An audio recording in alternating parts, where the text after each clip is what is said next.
Hello everyone and welcome to Dystopian Writing Class 101. My name is Professor Pseudonym and I will be helping all of you craft dystopian pieces for the young adult audience. We're not in 1984 anymore, kids. This is the modern day and we need to know how to write for the modern audience. First off, we will discuss the main character, which is the most important part of the story, that's right. I have a handy dandy acronym to help all of you build her.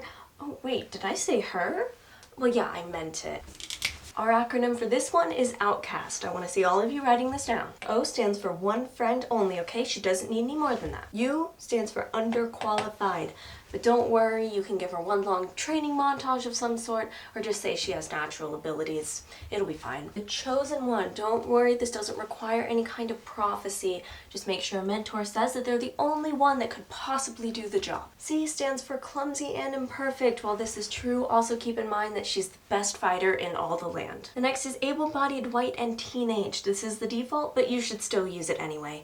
You won't be able to pick your character in a lineup of other main characters, but it's okay. Next we have straight. Yeah, that's pretty much it. And last up we have tomboy. This one means no sewing, no cooking, no getting married young. However, she still will have to wear a dress because dresses are just epic and pretty. Now moving on to side characters. These aren't as important, you don't have to think about them too much, but there are 4 key things to keep in mind. First and foremost, parents are dead. Second of all, adults are useless. Now you can have a mentor of some kind, that's okay, but keep in mind that it's all up to the teenagers to solve the world's problems. Number 3 is estranged relatives. If you're in the middle of your book and it's starting to lag and you need a little bit of fluff and filler, just throw in an estranged aunt or something. Number 4 is black friends, okay? Every character needs one. They're important in that they really do nothing except for add diversity to your book, but you know you're gonna need it. Oh wait, I have a typo up here. If everyone could please fix that in their notes. My bad. Alrighty everyone, let's move on to love interest. We're going to discuss what I call the 4 key aspects of the love subplot. Number 1 is love at first sight. This one is very simple. Just describe him as having electric green or deep blue ocean eyes and we'll immediately know that he's the love interest. Alright, we have a question in the back. Yes, I said him. Okay, were you not paying attention to the main character slide, Amber? Number 2, forbidden romance. Keep in mind that it's always hotter when they're not allowed to kiss, but they still do. Number 3 is no personality. Remember that your love interest is there to be the love interest and that their personality is allowed to just be love interest. So, moving on. And number 4, love triangles. This is the most important one you will ever see. Rule of thirds, people. Write it down. In fact, I've heard a rumor that if you give one of the love interest electric green eyes and the other one deep sea blue, you could get extra credit on the next final. Just a tip. Next, we're going to discuss villains. There's a very simple formula for villains, so memorize this and you'll be all set. All you need is a person in power. You add useless elaborate traps and epic speeches, and you get the perfect villain. Alright, we've got another question from Amber. That's actually a really good question. Yes, this character will definitely die. They'll die in one of the last chapters of the last book because this book can't end until they die, but it can't go on a long time after they die either because, I mean, we can't face the repercussions of a rebellion. Not for real. Moving right along to world building. I'm about to show you the 5 key aspects of world building, but keep in mind while I'm giving you these that you'll need to stick to the rules on this one, okay?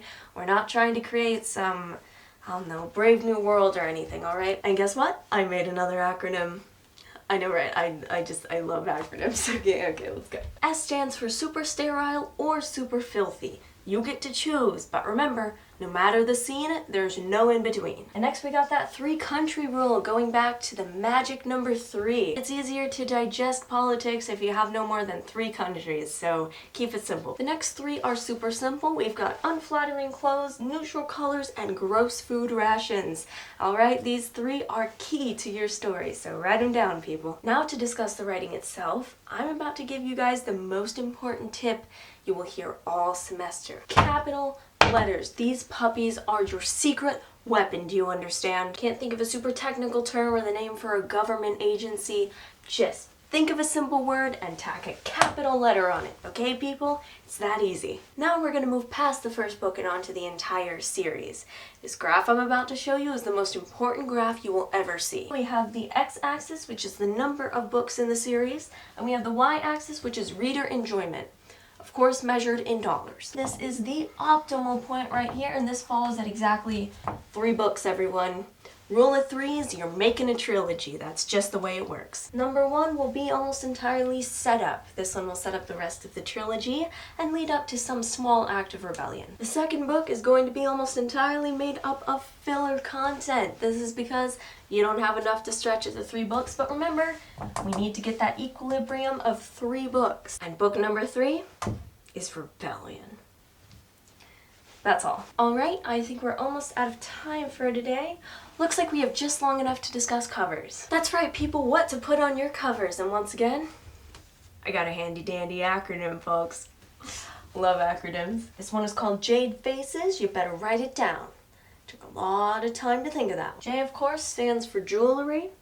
This one is probably the most important of them all. Next up, A stands for a cloud of liquid. This can be blood, ink, water, even a lot of mist if that's what you're feeling. The next 3 are very simple. We've got dresses, eyes, and flowing hair. Followed by A, which stands for all caps. I don't want to see any of that lowercase garbage, you understand? It's weak. Next up, C is for circles. This one is very important. We're probably going to spend a whole day on it in the future, but as for now, just know that if you have a circle on one book cover, you might want to break out of it in another. The final E stands for everyone is concerned. You can have a face on your book cover, but make sure that they're concerned. And lastly, we have silhouettes.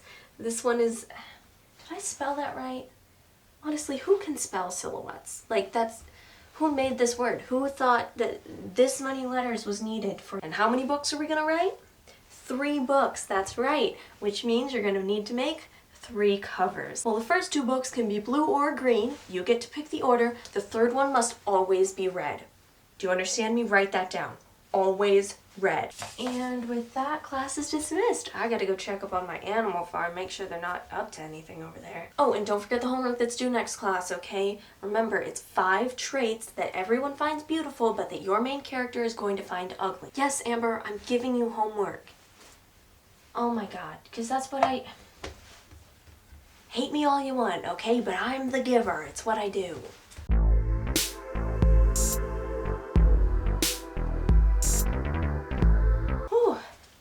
Hot in here. Amber, check the thermometer. 451. I hope that's not in Fahrenheit. I'm sorry, that was really dumb. That was a bad one. I'm trying too hard. All right, T stands for the 3 countries.